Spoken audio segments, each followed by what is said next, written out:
Olá, meus irmãos, a paz do Senhor Jesus, amém? Sou o pastor Gelson da Igreja Pentecostal Templo de Louvor e estamos mais uma vez aí para nós meditarmos na palavra do Senhor e aprendermos o que Deus tem para nós em nome do Senhor Jesus. Mas vamos fazer a nossa oração em nome de Jesus. Senhor nosso Deus, em nome de Jesus, muito obrigado por esta oportunidade. Quero te agradecer, meu Pai, porque tu és santo, maravilhoso. Toma nas tuas mãos cada inscrito deste canal, dá-lhes a direção em tudo que eles forem fazer, orienta-os, ó Pai, de maneira que o teu nome seja glorificado. Guarda, livre, te peço, em nome de Jesus. Amém, querido, que Deus possa abençoar. Amado, estamos em nossa meditação sobre Eclesiastes e é uma bênção em nome do Senhor Jesus. Vamos estar lendo o capítulo 1 e o versículo de número 11, que fala assim: já não há lembrança das coisas que precederam e das coisas que hão de ser também. Delas não haverá lembranças entre os que hão de vir depois. Olha que coisa interessante. Mas antes de nós meditarmos, deixa aí seu like, se inscreva nesse canal e compartilhe esse vídeo em nome do Senhor Jesus. Amém? Que Deus possa abençoar tremendamente. Glória a Deus. Querido, ao meditarmos na palavra do Senhor, o que nós vamos descobrir aqui é sobre a incapacidade do homem de ver, ouvir e viver sabiamente, de acordo com os padrões de Deus. O homem tem essa dificuldade. Então Salomão, ao escrever Eclesiastes, ele apresenta uma situação da sua vida, uma situação péssima. Ele estava passando um processo difícil, chegou a um estado terrível de depressão. Então ele compôs aí Eclesiastes, esse primeiro capítulo e outras orientações que a gente vai aprender com ele. Mas o que a gente podemos aí já dar início? Primeira coisa, ele entra: a vida é difícil, mas a vida é uma dádiva de Deus. A vida é difícil, mas a vida é uma dádiva de Deus. O que nós vamos entender que ele aborda essa questão? Há uma coisa que se possa dizer: vê, isto é novo, já foi nos séculos passados, que foram antes de nós. Então ele diz que nada se cria, tudo se copia. Naquela época, embora que o que ele estava querendo dizer não era questão da ciência, porque a ciência muda, os métodos mudam, mas a questão está em como buscar a presença do Senhor. Salomão foi um homem extraordinariamente rico. Ele fala aqui o versículo 13: apliquei o meu coração a enquadrear e a informar-me com sabedoria de tudo quanto sucede debaixo do céu. Esta enfadonha ocupação deu Deus aos filhos dos homens para nela exercitar. Então Salomão, ele deixa bem claro, ele foi um camarada rico, poderoso, rei de Israel, teve inúmeras mulheres, fez coisas que praticamente muitos são desconhecíveis a nós. Mas Salomão foi um homem que ele desfrutou de tudo que você pode imaginar. Um dos homens mais sábios. Não a sabedoria que vem do alto, mas Deus deu a ele uma sabedoria. Então o que a gente vai aprender? Que muitas das vezes, que desde a queda do homem, a criação, em um só tempo, a criação geme e a criação suporta angústia, até o dia de hoje. Então a criação, ela era perfeita quando estava no Éden, mas ao falhar, ao errar, então eles saíram da presença de Deus, e hoje toda a criação passa por problemas terríveis, por angústia terrível. Romanos 8:22 relata sobre isso. Então há um distúrbio na humanidade, na natureza, há um distúrbio entre os animais. Por causa do pecado, tudo sofre. Tudo. Então Salomão, ele está angustiado porque ele teve tanta sabedoria, tanto conhecimento, e chegou ao final da vida, ele disse: o que eu fiz de tudo isso? E uma das coisas eu percebo com Salomão, ele fala no versículo 14: atentei para todas as obras que se fazem debaixo do sol, e eis que tudo era vaidade e aflição de espírito. Então ele atentou para tudo, tudo que você possa imaginar. E eu aprendo uma coisa, que isso nós podemos guardar para a nossa vida. Tentar fugir da vida não a torna a vida mais fácil. Eu tentar fugir de minhas responsabilidades não vai tornar a minha vida mais fácil. Ela pode se complicar. Quantos estão substituindo sua vida? Substituindo compulsivamente, pelo trabalho, drogas, bebidas alcoólicas, querendo viver uma ilusão.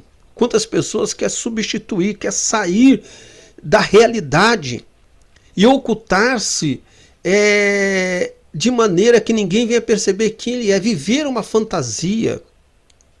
Quantos não estão vivendo assim? Olha que ele deixa bem claro. Então ele viu que tudo passava de vento, tudo era vaidade. Quantos não estão assim? Quantas pessoas se prendem à rede social, não consegue viver em sociedade, dialogar com o ser humano, interagir com pessoas, não consegue sair do seu ambiente de seguro. Quantas pessoas, muitas das vezes, passam por esse tipo de coisas? Querem substituir. Então, toda tentativa de fuga que nós queremos trazer para a nossa vida só serve para nos tornar a vida mais difícil. Quanto mais você se isola, mais você vai entrar em um estado de depressão, de solidão, de angústia. Interagir com outras pessoas faz parte do plano de Deus. Por esse motivo que Atos nos fala que a igreja ela crescia na graça e no conhecimento. Deus abençoava a igreja e acrescentava. O povo tinha tudo em comum. O povo era uma koinonia, comunhão. Gênesis fala que Deus olhou para o homem e disse: não é bom que o homem esteja só. Então a koinonia, a comunhão faz parte do plano de Deus para a humanidade. Mas se isolar não é o propósito de tudo. A pessoa se isola, o que acontece?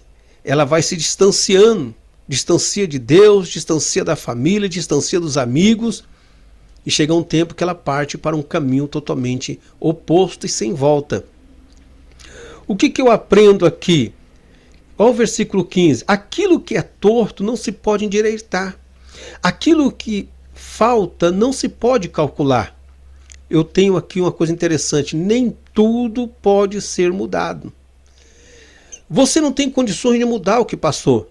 Se você gastar toda a tua força tentando consertar tudo o que está errado, você não terá força para viver.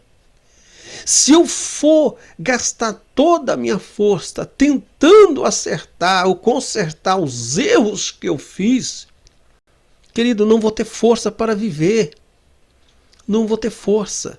Quantos estão se lamuriando, lamentando-se? Eu poderia ter feito isso, eu poderia ter mudado. Querido, o passado não pode ser mudado. É tolice nós nos afligirmos pensando que poderia fazer algo diferente, ou que eu poderia ter feito no passado. O passado não pode ser mudado. Não tem como mudar o passado. Isso é uma das coisas bem interessantes. O Isaías 43:18 fala assim: não vos lembrei-vos das coisas passadas, nem considereis as antigas. Porque nós queremos lembrar e considerar.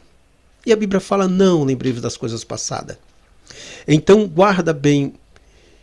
Não gasta a tua força tentando consertar tudo o que está errado. Você não terá força para viver o teu dia a dia.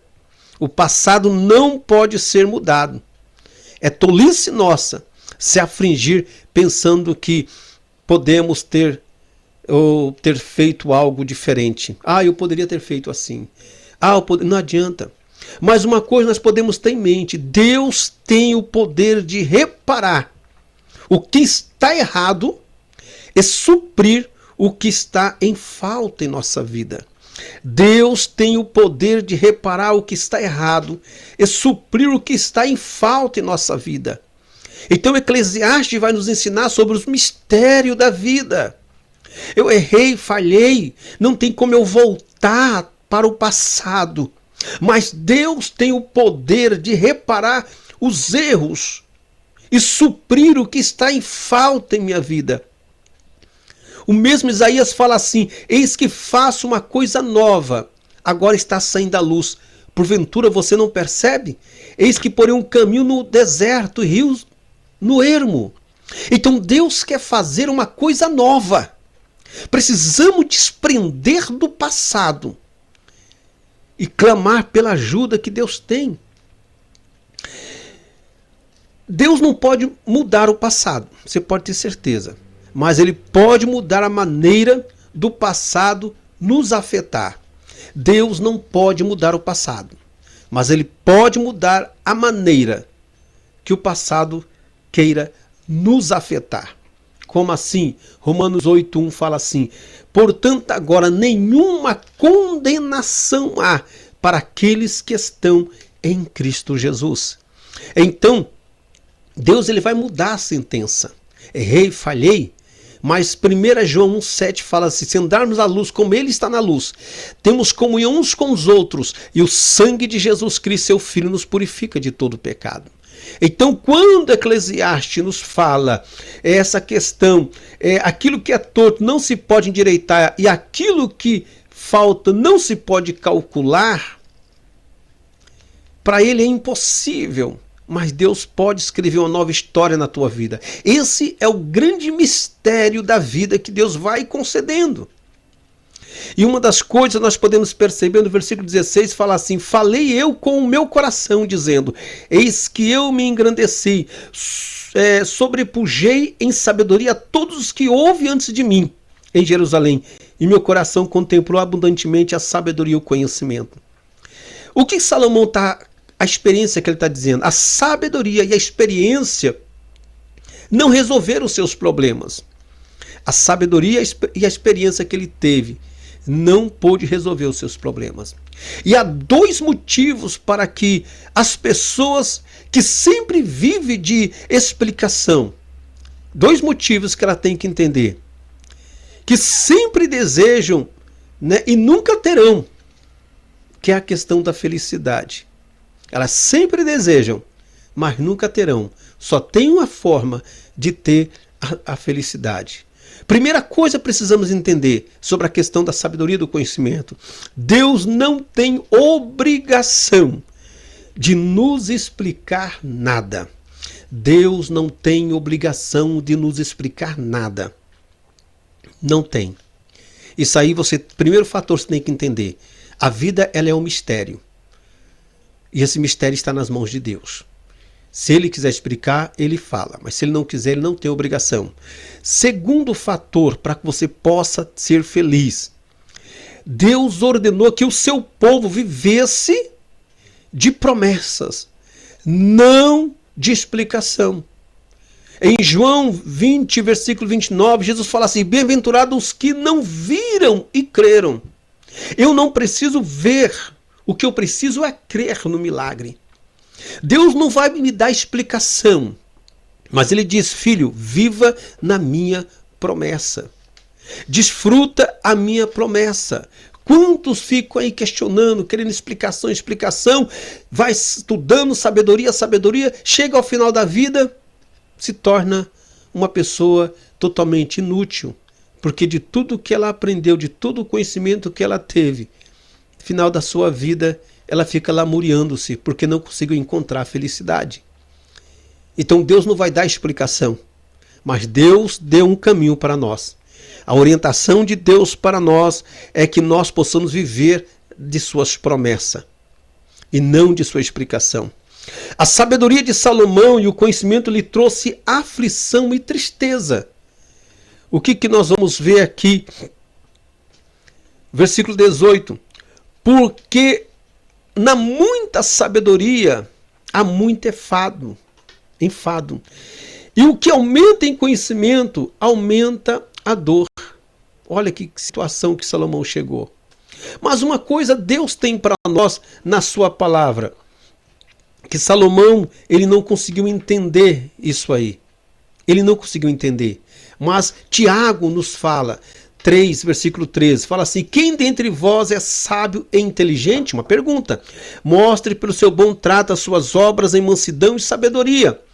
Mas se tendes amarga inveja e sentimento faccioso em vosso coração, não vos glorieis, nem mintais contra a verdade. Essa não é a sabedoria que vem do alto, mas é terrena, animal e diabólica.